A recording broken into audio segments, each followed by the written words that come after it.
Assistant director of Riyansh multitrade private limited मध्ये आरोग्य सल्लागार म्हणून काम करतो। या काकाला आपण जवळपास 2-3 महिने अगोदर अमृत ज्यूस दिलं होतं सोरायसिस आजारासाठी। तर त्यांना काय रिझल्ट आला ते स्वतः सांगतील। काका तुमचं नाव सांगा, तुमचं गाव सांगा। माझं नाव रामदास गिरे, वडगाव नगर आहे तुम्ही।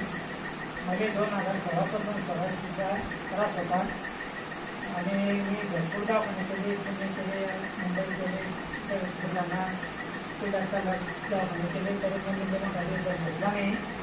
आणि नंतर मग आमच्या मुलाने आनंद भाऊला कॉन्टॅक्ट साधला किंवा त्याची नेहमी ओळख होती, पण याविषयी ओळख नव्हती। त्यामुळं त्याने सांगितलं की बुवा आपल्याजवळ सोरायसिसचं औषध आहे। मग ते म्हणाला माझ्या वडिलाला सोरायसिस आहे किंवा तुम्ही एकदा घरात जा आणि बघून घ्या कसं काय तर। मग ते घरी आले, त्याने ते पाहिलं सोरायसिस, ते म्हणत की राहतं बुवा आणि तुम्हाला आम्ही जसं सांगेल तसं घ्यावं लागेल। मी म्हटलं बा काही अडचण नाही, तुम्ही सांगा तसं घेईल।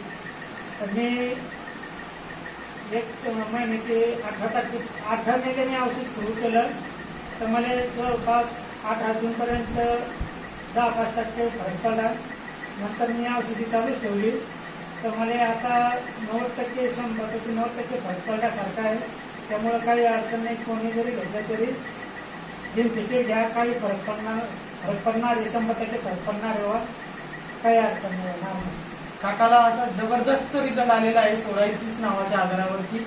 आणि काकाला रिझल्ट आल्याच्या नंतर काकांना त्यानंतर मला रिझल्ट आला। आमच्या घरच्याने दम्याचा त्रास होता, जवळजवळ 20-25 वर्ष आले, तर त्याने 7 जूनपासून औषध सुरू केली, तर त्याने 7 जुलैपर्यंतच 50-60% फरक पडला बघ। नंतर आम्ही पंढरपूरला गेलो यात्रेने, पायी वरुडीच्या तेजस्वीबाबाच्या दिल्लीसोबत, तरी तिथे रस्त्याने काही थोडी ट्रॅफिक तकलीफ झाली नाही। तिथून आल्यानंतर आम्ही आता नंतर औषधी डबल सुरू केली, तरी दम्याला ते 100% फरक पडणार आहे अशी औषधी आहे। मग काय वाटतं, लोकांनी घेतलं पाहिजे का नाही घेतलं पाहिजे? नाही घेतलीच पाहिजे बाबा, लय फरक पडला। नसा मोकळा होता या औषधीनं, दमाने फरक पडला, 1 महिन्यात रिझल्ट आला मला, म्हणून मी परत ही औषधी घेतली। धन्यवाद।